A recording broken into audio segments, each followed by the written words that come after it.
I'm wearing the Christmas shirt because today's a Christmas day. We're gonna be making some Christmas treats in the kitchen, some like Christmas candy style and also a cookie or two recipe. I'm not totally sure where I'm gonna land with that yet. I've got some plans in mind, but I may expound on it depending on how I am feeling. I'm taking a break from my unpacking of my house because I've had, well, one, I need to get this done, but I've also been struggling a little bit with my back. And so I'm trying to rest that. So lifting and moving things, I'm trying to keep to a minimum, but I figured I could handle getting some stuff done in the kitchen. So let's get to it. Before I get started on some of the treats, I thought I would start by sharing with you my vanilla extract, just because I do need to tend to it. I can never fully remember, I have to do the research every time because I don't buy vanilla beans, but every several years. But I buy them on Amazon. I think you're supposed to get Madagascar and I want to say grade B, but do the research. You just score them with a knife and drop them in. You can use vodka, bourbon, or rum. I just use an inexpensive vodka. And you let it sit for some people say weeks. I prefer to do months. Put it in a dark spot like a cupboard or a closet. Shake it every once in a while. And then I continue to let it sit in the vanilla beans just because it just gets richer and richer. But I want to start making some more before I run out. I probably should have already done this. So I'm going to pour the vanilla extract into a jar. And I find it difficult to get the beans out of here. You can reuse the beans. I'm going to just leave the beans in there and pour this new bottle into here. I think it has to be like 80 proof or something like that. I'm not well versed in it, so every time I do it, I have to kind of look it up again. I'm getting the Steve Urkel, not while I'm pouring, feel right now. Now it's probably not all gonna fit in here because of the beans. You can either use it for something else, which I have no other use for it. I'll just put it in the pantry with this, and once this is good and I can empty some of it out, I'll pour the rest of that back in. And I'm just gonna add a new date on here so I remember when I did it. But I usually just go based on color, like if it's looking good. But that's all there is to it for vanilla extract. Super easy. All right, so for these Christmas treats, I'm not going for healthy. Just putting that out there. So I'm using the vanilla almond bark. This is from Aldi. We're also going to use some chocolate. This is for our candy bar. I typically just eyeball this recipe, but I figured I'd look it up so I can give you something accurate. You're only gonna need a pound of this. So I did the math, and each square is 2 ounces. So I need a pound of it. I'm just cutting it up a little bit because it will melt a little bit easier.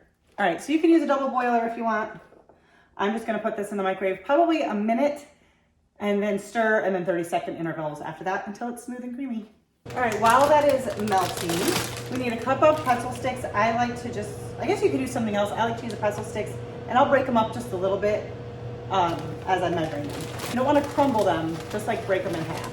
This is one you definitely do not have to do exact whatsoever, but I'm sharing the measurements with you in case you want to follow it.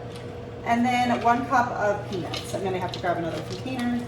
All right, perfect. Now we're going to add in our mix-ins. Now, there's a lot of varieties you can do. This is the classic one for us, but I am going to do one other version, well, maybe 2 other versions with you, but let the ideas run wild in your head. If you think it goes good, then just do it. You can see this comes together in probably 5 minutes. I'm gonna add a few more pretzels, just my preference. All right, we have our cookie sheet lined with wax paper, and we're gonna spread it out. Now you wanna spread it out kind of thin, because if it's too thick, it'll be hard to break, and it could break your tooth. You want it on the thin side. Once you have it all spread out in a nice even layer, you're going to put it in the freezer for about like 10 minutes. Just put it on a somewhat even surface if you can in the freezer. It will not take long to harden up at all. All right, so I'm gonna do another one similar to the last one, except we're going to crush up some candy canes to mix in, or you could sprinkle them on top. It looks so pretty with the white chocolate, or I should say the white almond bark. It's not really chocolate. So just a couple of candy canes, put them in a towel to protect my counter, and mash them up. Just managed to get almond bark on my shirt, my shoes, my slippers, and the floor. Hang on. This is why I buy machine washable slippers and why I need to wear an apron. Same thing, spread it out thin, pop it in the freezer. In fact, the other one might already be done. So when I go to put this in, I'm gonna check on it. It really doesn't take long. You could do a whole pan of this from start to finish, including the freezing, in 20 minutes. If you don't have freezer space and you wanna do a lot of this, you could just lay it out on wax paper on your countertop. The countertop is cool and it would harden, but it won't obviously happen as fast. But you could also put it in your freezer, or I'm sorry, I already said that, your refrigerator. Just gonna slide this out of the pan.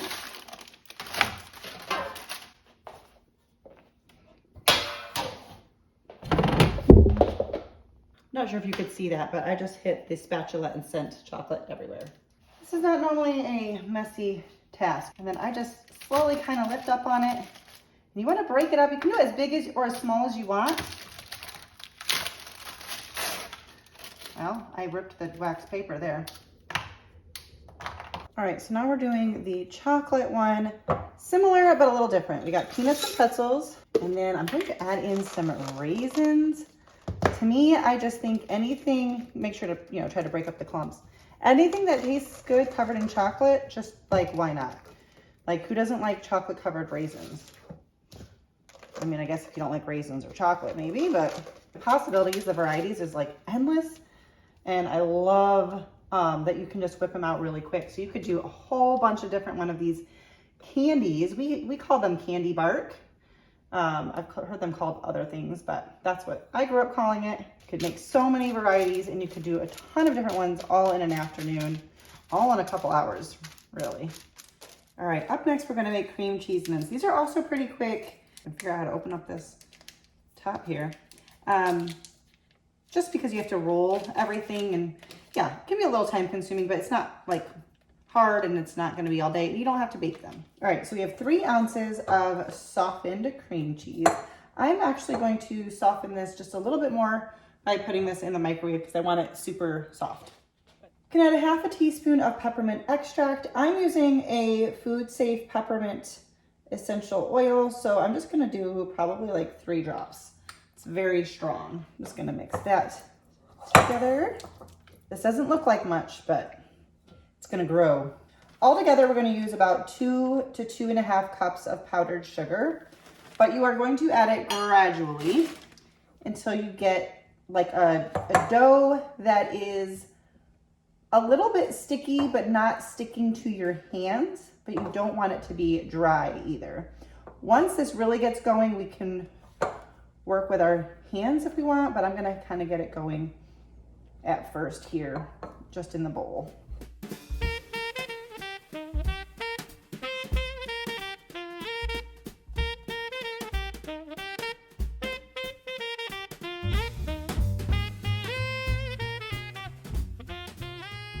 All right, so we're at a pretty good spot here.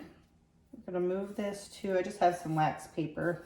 I also laid out another piece of wax paper here behind us because we're gonna put our finished items on that. Okay, this one is a little messy with all the powdered sugar. We're gonna need a little bit more. So you don't want it to stick to your hand, but you don't want it to be dry and crumbly either.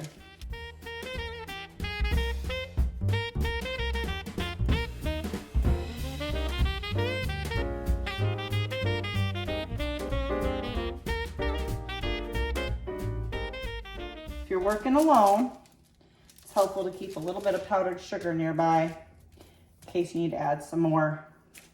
You don't have to keep stopping to wash your hands. If you want, you can divide this dough up and add some food coloring and make them red and green if you want. I'm just going to go with the white. White is a Christmas color too, right?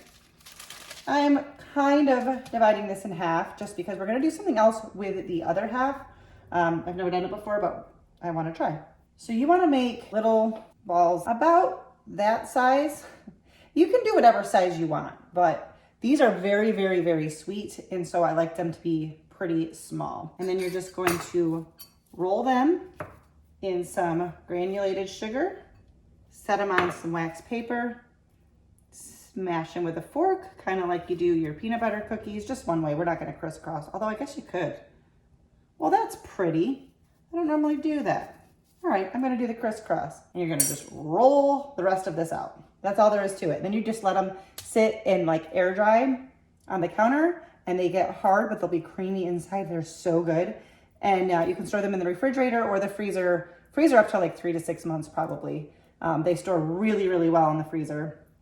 So another great one to make ahead of time, but also ready same day as well. You know, doesn't take too long to make. If you want these cream cheese mints to dry out a little bit faster, you might want to put them on a cooling cookie rack because the bottoms will end up not being dried. So I may end up just flipping them over or moving them to a cooling rack at some point because you just want the air all the way around them. They will just get a little bit dry on the outside, but trust me, they will still be super creamy on the inside. Okay, so I'm trying something new. I'm going to use the rest of this dough. I saw recently on Moss Family TV, they made homemade peppermint patties.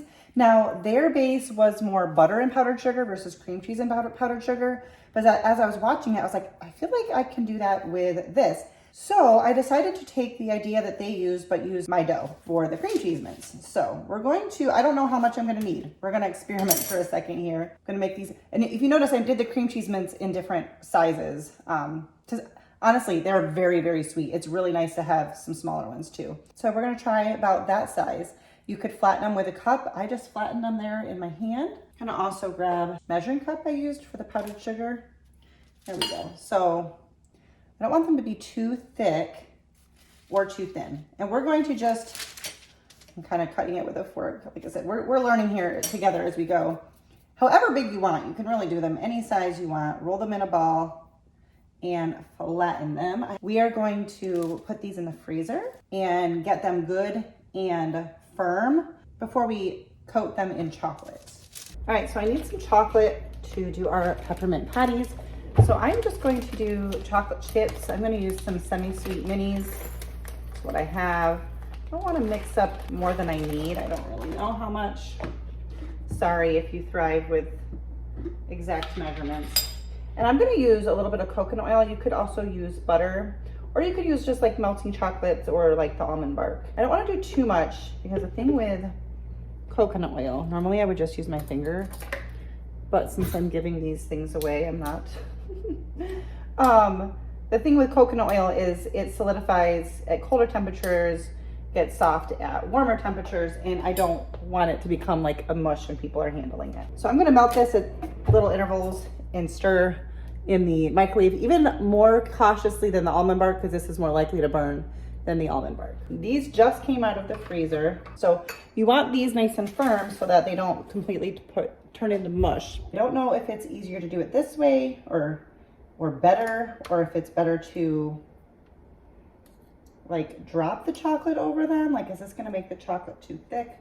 I don't know, but I wanna move quickly because I don't want the cream cheese mixture to get soft. The other thing I thought would be fun and pretty would be to put some crushed candy cane. So while the chocolate is still warm and melty, I'm just putting on some crushed candy cane.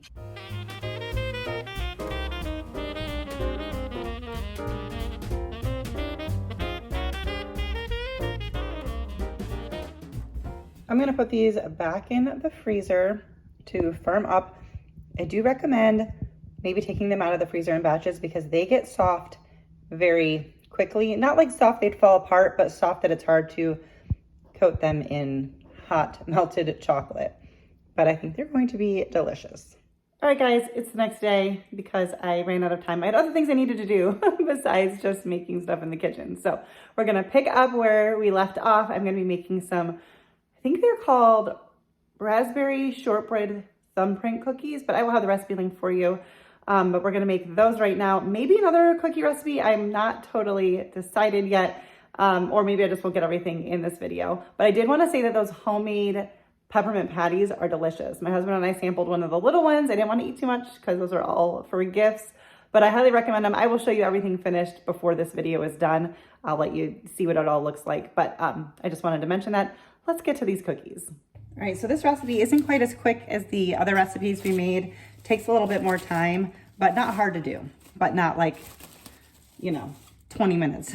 So I have 4 ounces of cream cheese that has been softened, along with 8 tablespoons of salted butter. I've just had them out on this plate getting to room temperature. And I'm just gonna be using my hand mixer. We're gonna mix that until it's all whipped together. All right, now we're gonna add in our sugar. We need 1/2 cup plus 3 tablespoons.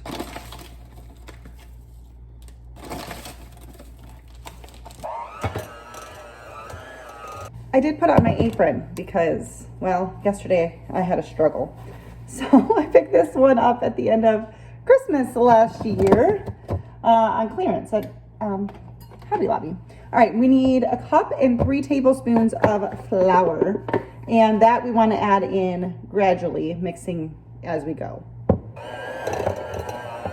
Because I am using a hand mixer, I am expecting to have to mix the last bit of this by hand, meaning not with a hand mixer. I think it's going to get too thick. If I had a stand mixer, it'd be fine. All right, so this dough has to be refrigerated for 45 minutes up to 2 hours. So that's why this one takes a little bit longer.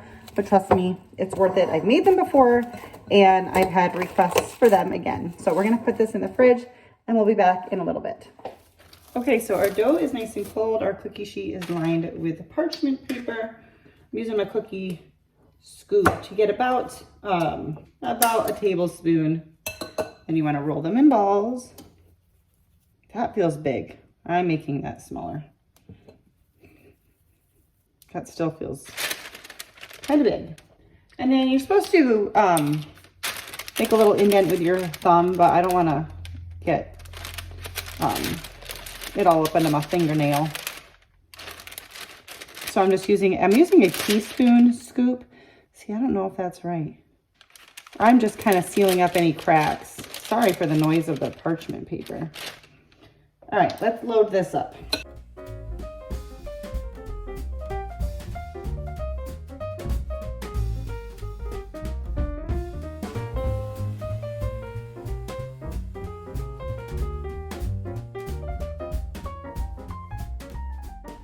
All right, you want to put 1/2 teaspoon of jam into each one of these.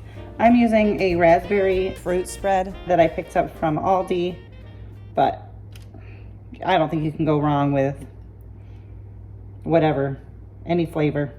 And then these are going to bake in the oven for 11 to 12 minutes at 375. It's sticking in my little teaspoon measure. Come on now. All right, I'm gonna try just using a regular spoon and just being careful how much I put on the end of it. It just comes out a little bit easier. That ended up being a lot easier. All right, 11 to 12 minutes at 375. All right, so I took these out of the oven after about 11 minutes. The recipe does clearly state that they are going to be soft when you first remove them, and that is good, so don't be alarmed by that. And then they're supposed to cool for a full 10 minutes on the pan before moving them to a cooling rack. These little cheesecake thumbprint cookies are so, so good. I think they'd be really pretty displayed on a tray or in little gift boxes with a variety of jams. So you have like an apricot and a blueberry and a raspberry and a strawberry. Oh my goodness, I think that would be very pretty. All right, so I have these treat boxes. I picked these up at Hobby Lobby. I got them last year though, at the end of the season. They were 75 or 90% off. I don't remember which, but they were very, very marked down. But there's all sorts of little treat boxes that you can get, and I got them in 2 different designs. I did line our box with some parchment paper. Let's fill it up.